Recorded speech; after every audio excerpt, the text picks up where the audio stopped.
Somebody says, do you need help? Simple question, right? Not necessarily, because one person hears, do you need help? And the other person hears, you clearly don't know what you're doing. Wait, they ain't say the same thing at all. So where do we get the rest of the sentence from? That's what we're here to talk about today, because we spend a whole lot of time listening to what people say, but not nearly enough time paying attention to what we heard. And those are not the same things. I'm Amanda, and this is WellExpressed. And around here, we're working on learning how to observe ourselves and how to express ourselves. Not because I want you analyzing everything throughout your day. Please don't. I want you to live. But I do want us to get better at catching ourselves in those moments where something happens and our mind takes off before we've gathered all the information. Because you don't walk into conversations empty-handed. None of us do. You bring history, expectations, things you've learned, things people have taught you about yourself, things people have taught you about other people, things that worked before, things that hurt before. And sometimes all of that starts filling in the blanks before the other person even has a chance to finish. Let's go back to the help thing. Somebody offers to help you. Maybe you grew up around people helping each other all the time. Help meant, I got you. Somebody sees you struggling, they jump in, no big deal. So somebody offers you help today and you're like, yes, please, thank you. Easy. But maybe help didn't work like that where you came from. Maybe help came with a receipt. Somebody would help you today and invoice you emotionally 6 months later. Remember when after everything I've done for you, you wouldn't even have gotten here if it wasn't for me. Oh, so now somebody says, you need anything? And immediately, nope, I'm good. Meanwhile, you've got 17 bags in your hand, a baby on your hip, and keys in your mouth. I'm good. Are you? Or did you learn something about help? That's different. Because now we're not just asking, why won't I accept help? We're asking, what does this mean? What does help mean to me? And where did I get this meaning from? See, that's where things get interesting, because our brains don't process every new experience like we've never had an experience before. Prior experience matters. There's actually a framework in neuroscience called predictive processing. The details of exactly how broad that framework explains our brain to be debated. So don't leave here saying, Amanda said the brain is just a prediction machine. I did not. And here's the part that's useful for what we're talking about. Our brains use prior information and expectations while interpreting what's happening now. Meanwhile, perception isn't necessarily just something happens, I receive it. What you already know can influence how you interpret and what you're receiving. And honestly, that makes sense. You need your pass. Imagine waking up every morning and your brain is like, what's a door? No, you learned what a door was. You kept that information, you use it today. We need previous experiences to navigate our presence. The problem isn't having previous information. The problem is when we don't realize which previous information we're applying, but applied to the wrong person. Or the lesson might have been useful then, but isn't useful anymore. Or, and this is an uncomfortable one, maybe what I learned wasn't completely accurate in the first place. That's possible too. Let's take correction. Somebody corrects you. That's it. Maybe you're at work and somebody says, hey, this part needs to be changed. Immediately. Well, what happened was, wait, nobody even asked you what happened. Why are we in open arguments? Maybe somewhere along the line, being wrong wasn't allowed to just mean, oh, I got that wrong. Maybe being wrong meant you're careless. You never listen. You should have known better. Maybe mistakes got embarrassed out of you instead of corrected. So now somebody gives you information about something you did and you hear information about who you are. They said, this is incorrect. You heard, you are incompetent. Those are two completely different sentences. And if I don't know that I have that filter, I'm about to defend myself against something that the person might not have even said. Now, let's be fair. Maybe they did say it with a nasty tone. Maybe they constantly undermine you. Maybe there's context. That's why observer mode is not everything is my trauma and everybody else is innocent. No, ma'am. We're not here doing that either. We're gathering information. What did they actually say? What was the context? What do I know about their behavior? And what did I add? Because self-awareness shouldn't make it easier to mistreat. It should make you better at discerning what actually happened. That's a big difference. And here's another piece that makes that fascinating. Memory. Most of us think of memory like storage. Something happens, your brain records it, files it away, years later, you pull it back up. Like security footage. But memory doesn't work like that exactly. Memory is reconstructive. And this isn't some new internet psychology idea. Researchers have been demonstrating this for almost a century. Back in 1932, a psychologist published Remembering. In one of his famous experiments, people read a story called A War of the Ghosts. The story came from a cultural context unfamiliar to many of his British participants. Then he had them recall it later. And something interesting happened. People didn't necessarily reproduce the story exactly. Details disappeared. Other details changed. Parts of the story became more consistent with what made sense to the person remembering it. Think about what that means. Remembering isn't always, let me retrieve exactly what happened. Your existing knowledge can influence how an experience gets reconstructed. And before anybody gets nervous, that doesn't mean your memory ain't real. No, that's not what I'm saying. It means memory is an active cognitive process. And that's important for your communication because sometimes we're using our interpretation of yesterday to interpret somebody today. That's layers on layers. The present interaction, my expectation, my memory, my interpretation of the memory. And then I wonder why this one sentence feels like it came with 12 paragraphs.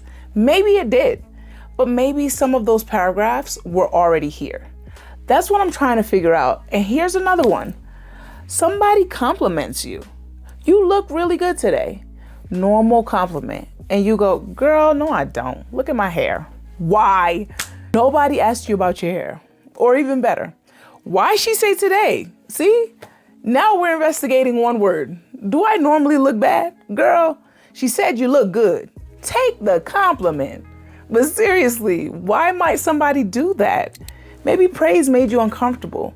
Maybe compliments weren't common. Maybe someone used compliments manipulatively. Maybe you were taught that accepting a compliment meant you were conceited. Maybe confidence got corrected. Don't get too big-headed. You think you're all that. So somebody gives you something positive and you still don't know what to do with it. That's a filter too. And I think that's important because we tend to talk about past filters only when we're talking about pain. But your filters affect how you receive good things too. Love, help, praise, attention, opportunities, kindness, rest. Somebody could genuinely show up for you and you might still be waiting for the invoice.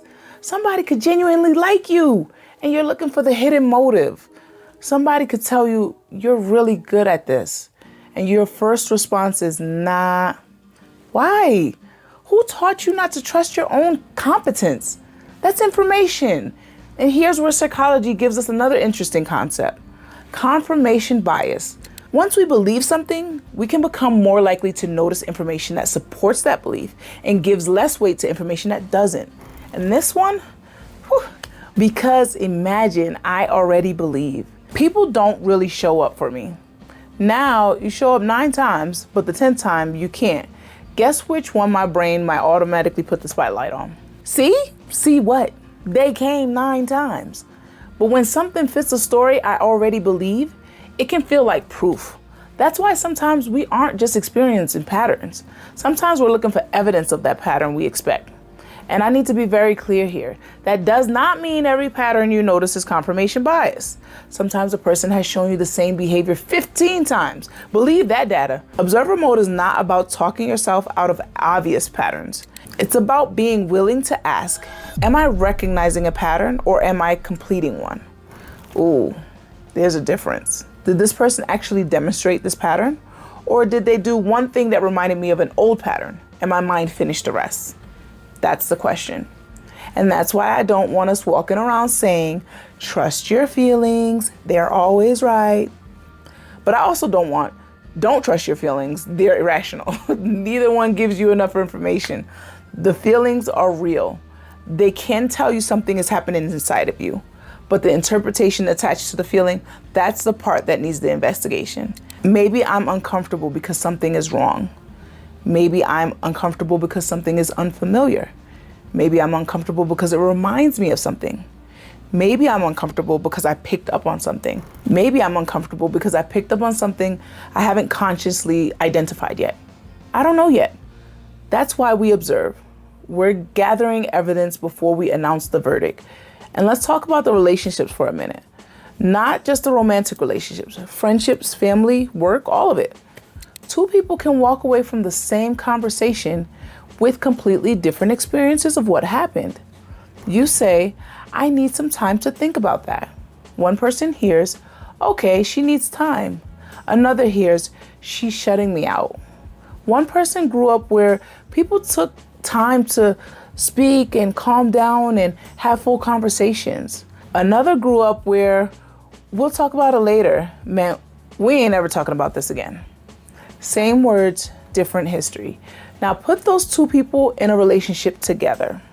One says, I need some space.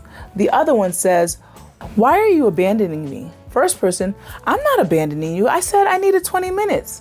Second person, see, now you're yelling. And now we got ourselves a whole situation because they're not only negotiating what's happening right now, they're negotiating what space means. And nobody stopped to define it. That's communication intelligence. Sometimes the problem isn't the word. It's the meaning each person brought to the word. And this is why I care so much about learning about yourself, because you can't communicate something that you haven't identified. If I don't know what I need space is, that sounds like rejection to me. How am I supposed to explain that clearly? I'm just gonna react. But if I know myself, now I can say, hey, when conversation suddenly stops, I notice I start assuming that we're coming back to it. Can you tell me when we can revisit this? Now see the difference? That's not, you always abandon me. It's, here's what happens inside when this happens, and here's what could help me communicate through it. That's well expressed. Not becoming emotionless, not becoming perfectly regulated, not winning every conversation. Knowing yourself well enough and accurately enough to represent yourself. And sometimes you're going to discover that your filter was right. That's important too. You felt something, you investigated it, you gathered information, and yep, there it is. That person really is inconsistent. That comment was really disrespectful. That relationship really is one-sided. Observation doesn't always convince you that you're wrong. It exists to help you figure out what's true. What are you saying here? And that's why I keep saying clarity is power.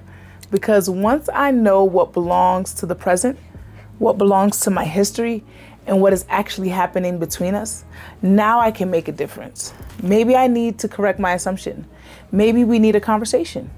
Maybe I need a boundary. Maybe I need to apologize or leave. Those are completely different responses, but I can't choose clearly if I'm responding from information I never examined. So here's what I want you to practice. Not forever, not for every conversation. Please don't sit across from somebody at brunch running a psychology assessment while they're asking you if you want another mimosa. Just catch one moment where something hits you hard, harder than expected, and ask, what did they actually say? Then, what did I hear? And finally, where did I learn to hear it that way? That's it. Maybe you don't even have an answer yet. Fine. The fact that you notice there might be a difference, that's already something. Because now the filter isn't invisible anymore. And once you can see the filter, you get to decide whether it belongs in this conversation. Your past isn't the enemy. The past contains information, lessons, wisdoms, warnings, patterns. Some of it kept you safe. Some of it taught you discernment. Some of it taught you exactly what you will never accept again. Keep that. But some of it might have taught you of what belonged to one person, one house, one relationship, one season of your life. And you've been carrying that around as a rule ever since. Maybe everybody offering help isn't trying to control you. Maybe every correction isn't humiliation. Maybe every compliment doesn't have an agenda. Maybe every request for space isn't abandonment. And maybe sometimes it is. That's why we don't assume either way. We observe. We gather the information, we check the story, and then we decide. Because your past can have a seat at the table, it has earned one, but it doesn't automatically get to grab the microphone, speak for everybody in the room, and tell you how the conversation ends. Absolutely not. Sometimes you gotta let the person standing right in front of you finish their own sentence. And that's how you become a well-expressed observer. If you want help practicing this, the 5W check is free in my bio. It's built to help you slow down what happened, what you interpreted, what might be underneath that reaction. I'm Amanda. This is Well Expressed. Observe before you express, because clarity is power.